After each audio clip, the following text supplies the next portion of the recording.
नमस्कार, मैं डॉक्टर अभिषेक रंजन आपको बताना चाहता हूं कि देखिए ठंड का समय है। ठंड के समय में एक और बहुत आम तौर पे मैंने देखा है पेशेंट्स के अंदर लक्षण आते हैं कि पेशेंट्स सडनली बहुत शिथिल से हो जाते हैं। पेशेंट ठीक से है और अचानक से खाना कम कर दिया, भूख नहीं लग रही, पेशेंट अचानक से कमजोर हो गए। ऐसे भी मैंने पेशेंट्स को पाया जिनको याददाश्त कमजोर हो जाती है, पहचानने में दिक्कत होती है, आवाज लटपटाकर आने लग रही है और साथ साथ पेशेंट इतने कमजोर है कि उनको उठा करके दूसरी जगह लेके जाना पड़ता है। पेशेंट के अटेंडेंट्स के लिए ये समझ में नहीं आता कि आखिर ये पेशेंट जो ऑलरेडी ले रही थी दवाइयां सारी, अगर बीपी की हैं और अलग अलग पेशेंट्स हैं, अलग अलग बीमारियों की, शुगर इत्यादि की, सब कुछ ठीक था, तो फिर अचानक से क्या होता है। ऐसे कई पेशेंट्स हैं जिनके अंदर ये जो कमियां हैं उसका कारण बनता है सोडियम लेवल का अचानक से गिरना, जिसे हम हाइपोनेट्रीमिया के नाम से जानते हैं। ऐसे पेशेंट्स में जो ये आम लक्षण आते हैं तो हम कई दिनों तक उनके कमजोरी का इलाज मल्टीविटामिन, कैल्शियम इत्यादि की तरह तरह की दवाइयां, सिरप इत्यादि से करते हैं, लेकिन कभी भी हमारा ध्यान सोडियम की तरफ नहीं जाता।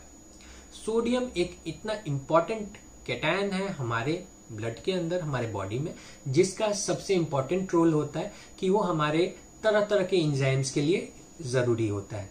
न सिर्फ सोडियम बीपी मेंटेनेंस के लिए इंपॉर्टेंट है, बल्कि सोडियम से आपकी होशो हवास की स्थिति सही रहती है, सोडियम से आपके मसल टोन प्रॉपर रहते हैं, सोडियम की वजह से अचानक बीमारी जैसे गिरने इत्यादि की शिकायतें नहीं होती अगर मेंटेन्ड हो। यही जब सोडियम गिरने लगता है, ब्रेन एक बहुत बड़ा रिजर्वायर है सोडियम का, और ये अगर गिरने लगे तो फिर आपको चक्कर आ सकते हैं, आप अचानक से बेहोश हो सकते हो, आपके अंदर घोर शिथिलता होती है, आप निष्क्रिय हो सकते हो।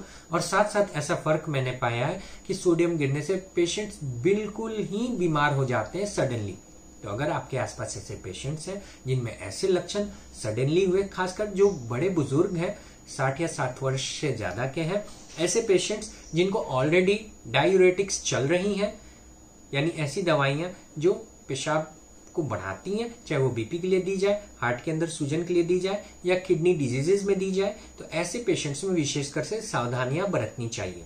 तो एक सोडियम लेवल करा करके आप जान सकते हो कि सोडियम गिरा नहीं या नहीं, लेकिन सोडियम करेक्शन एक बहुत पेचीदा मामला है। सोडियम करेक्शन के लिए आपको अपने नजदीकी चिकित्सक से सलाह लेने के बाद सोडियम का कैसे करेक्शन करना है और क्या रेट होती है, ये तय करके ही इलाज कराना चाहिए। बहुत तेजी से अगर आप सोडियम को करेक्ट करोगे बिना प्रॉपर सलाह एडवाइस, तो इसके भी बहुत सारे दुष्प्रभाव होते हैं जो कि फैटल भी हो सकते हैं।